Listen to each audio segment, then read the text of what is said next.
While browsing my local eBay/auction site, I found this monitor for $1. I had my mate Tim go and pick it up in Christchurch. Thanks, Tim. And he held on to it for a bit until I could come up and visit and pick it up, basically. I was due for a bit of a holiday, so I travelled a bit around the bottom of the South Island of New Zealand.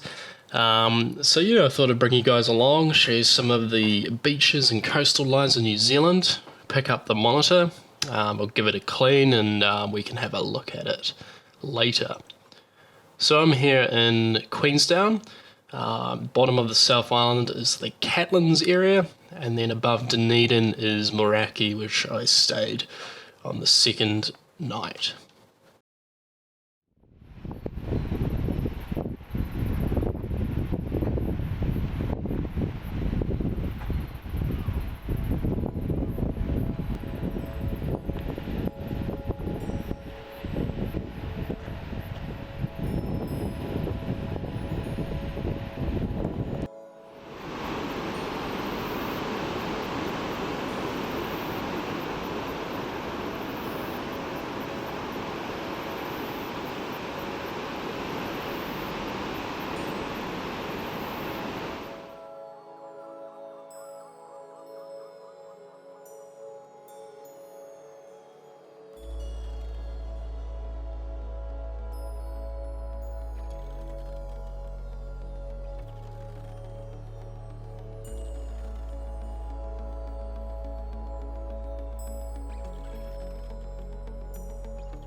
So I just needed to give the monitor a bit of a clean. It wasn't actually too bad, just needs a bit of a wipe down and all the other bits to spruce it up. A little bit of yellowing on the plastics, but really nothing that extreme.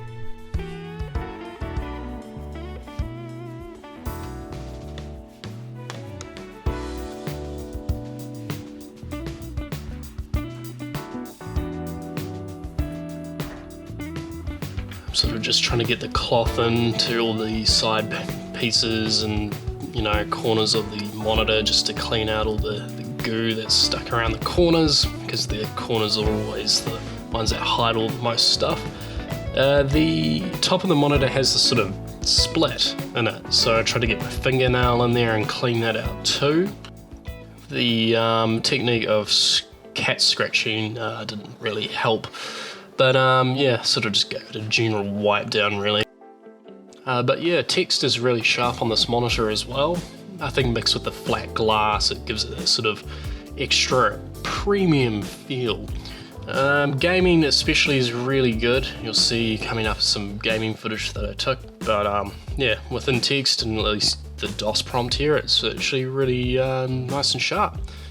Colours are really good on this too. I mean, it's not the most amazing monitor in the world, but for what it was, you know, it's actually really good contender for some classic gaming. Windows 3.11 looks pretty sharp too on this old machine. I am running this at 800 by 600 resolution. I did turn on high color as well just to see what that looks like. But yeah, pretty good. I'm happy, a lot better than my last one.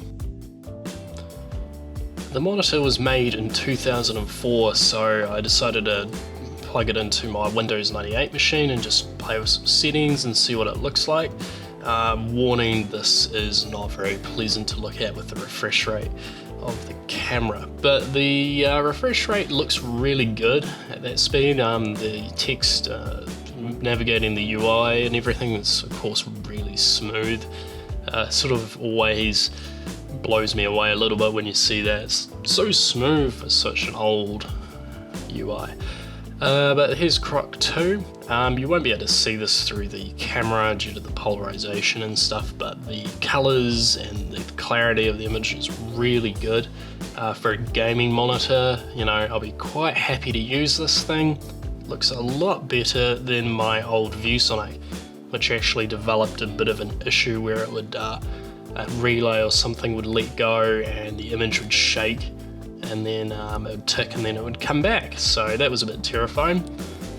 But yeah, colours are really good, sharp, shows a lot of greens and blues and oranges and reds and things really well, so really happy with the image quality on this flat panelled glass display. Oh guys, that's it really for this one. I just thought I'd show you what I've been up to. Sorry for the lack of videos, work's been busy, with things coming up for that. I might be able to share some of that with you guys. But yeah, it was a good excuse to just go on a wee road trip around the bottom of New Zealand, my home country, and just see some of the things that I haven't actually seen before. But yeah, it's definitely worth it. Well, anyway, I'll leave you guys with the closing out footage, and hope everyone's staying safe, and I'm sure I'll be seeing you guys soon with some upcoming projects and things that I can squeak out before I have to travel again for work. Alright, catch you later.